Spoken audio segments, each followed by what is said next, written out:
What's up everyone? So the iPad 10.5 inch just came out a couple weeks ago and I was looking at it and then I looked at my iPad Air 2 and I was like, you know what? Let's see how the iPad Air 2 holds up in 2017. But before I even talk about that, I just want to say I'm giving away an iPhone 7 and I'm also giving away tons of gift cards like Amazon, PlayStation, Xbox Live, iTunes, all that stuff. And in order to enter, all you have to do is subscribe and add me on Snapchat, Instagram, and Twitter, and retweet the tweet I made about this giveaway on Twitter. I'll leave the official link to the video about the giveaway in the description in case you guys want more info about it. But anyways, looking around the body of the iPad Air 2, we see that it's still super attractive. I personally don't mind the bezel around the screen too much since it gives me some space to place my hands at when I'm holding it, but the overall look of the device is still super attractive. Before I had this tablet, I had the iPad Air 1, and besides the Touch ID difference, I noticed how much clearer the screen was on the Air 2 and obviously how much faster it was, and I feel like you wouldn't necessarily be missing out on much between the 10.5 inch newer iPad and this one if you were to purchase it just based off the screen alone. Obviously the newer iPad is better and it has the 120 gigahertz screen or whatever it's called, but I still don't think it's necessary for everyone.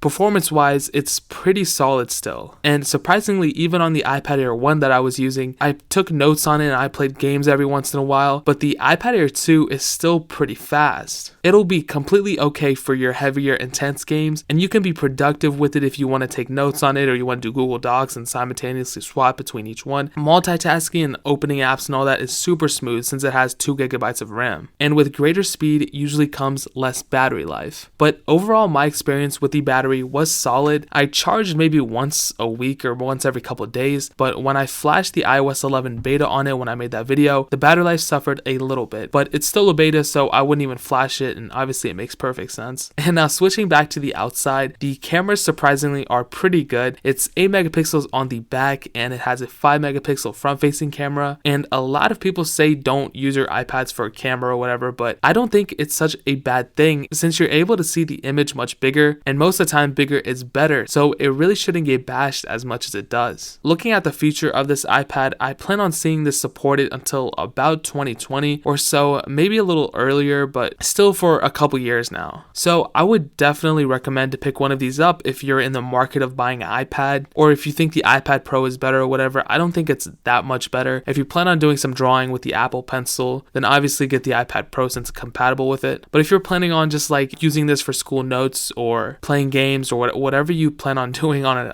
iPad, this iPad can definitely hold up even though it's a couple years old. So yeah, that's pretty much it. I hope you guys enjoyed this video. Leave a like if you did enjoy it. Like I said, the giveaway links will be in the description if you guys want to enter for that. If you're already subscribed, if you already follow me on social networks, you're already entered in it. But for the new people, check my giveaway video out and it'll make perfect sense. But add me on all the social networks you see on the screen. Don't be a stranger, hit me up. I will try my best to respond back to you guys. And I love all of you guys, and hopefully I'll catch you guys in the next video.